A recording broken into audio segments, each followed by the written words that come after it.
நெகட்டிவ்களையும் பாசிட்டிவாக மாற்றி சாதனைகளை செய்து வருவதுதான் தன்னுடைய ஸ்டைல் என முதலமைச்சர் மு க ஸ்டாலின் தெரிவித்துள்ளார்.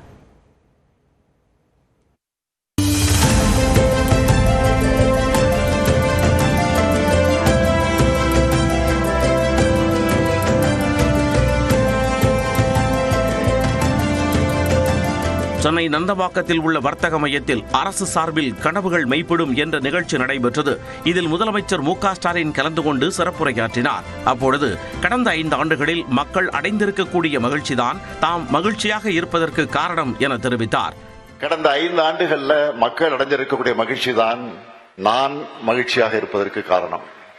சொன்னதை மட்டுமல்ல, சொல்லாத பல முத்திரை திட்டங்களையும் செயல்படுத்தி இருக்கிறோம்.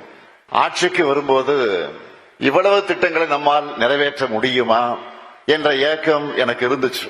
ஆனால் அத்தனை திட்டங்களையும் நிறைவேற்றி காட்டணும் என்ற கனவும் எனக்கு இருந்துச்சு.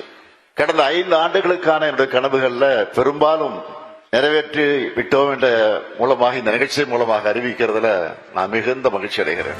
தன்னுடைய சீக்ரெட் ஆஃப் சக்சஸ் என்ன என்பதை தெளிவுபட கூறினார். அரசியல் ரீதியாக சில நெருக்கடிகள், நிதி நெருக்கடிகள், இப்படி நிறைய முட்டுக்கட்டைகள். அதுக்காக அந்த காரணங்களை சொல்லிட்டு தப்பிச்சுக்கலான்னு நான் நினைக்கிறவன் இல்ல இந்த ஸ்டாலின்.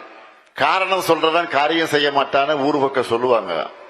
சூழ்நிலைகள் எதிராக இருந்தாலும் அதை தன்வசப்படுத்தி செல்வதுதான் என்னுடைய ஸ்டைல்.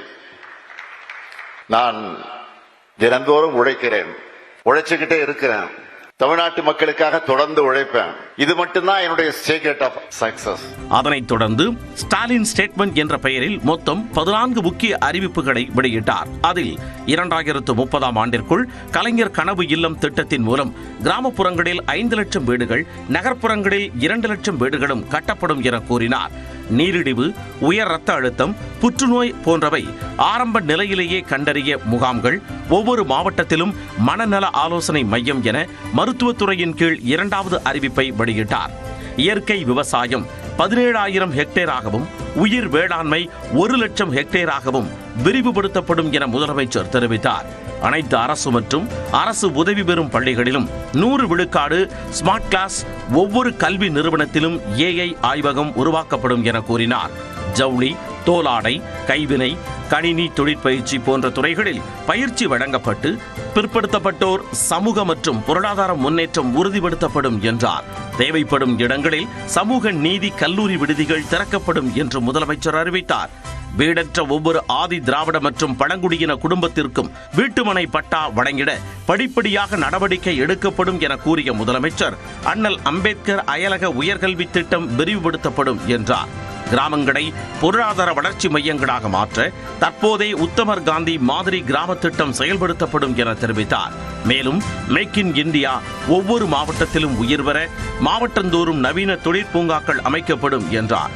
உள்நாட்டு மீன் உற்பத்தியை 4.50 லட்சம் டன்னாக அதிகரித்தல், 1 லட்சம் ஏக்கரில் தீவன பயிர் சாகுபடி, நாள்தோறும் 4.5 கோடி லிட்டர் பால் உற்பத்தி போன்ற திட்டங்களை முதலமைச்சர் வெளியிட்டார். சென்னை மற்றும் அனைத்து மாநகராட்சிகளிலும் நவீன கலாச்சார மையங்கள் அமைக்கப்படும் என்றும், உணவு பதப்படுத்துதல், தேங்காய் நார் உற்பத்தி பொருட்கள் போன்ற வேளாண் சார்ந்த தொழில்களுக்கு முன்னுரிமை அளிக்கப்படும் எனவும் உறுதியளித்த முதலமைச்சர், கோயில் நகரங்கள், கடலோர சுற்றுலா தலங்களுக்கு செல்லக்கூடிய சாலைகள் மேம்படுத்தப்படும் என பட்டியலிட்டார். தமிழ்நாட்டின் கைத்தறி வகைகள் சர்வதேச கண்காட்சியில் காட்சிப்படுத்தப்படும் எனவும் முதலமைச்சர் மு க ஸ்டாலின் தெரிவித்தார்.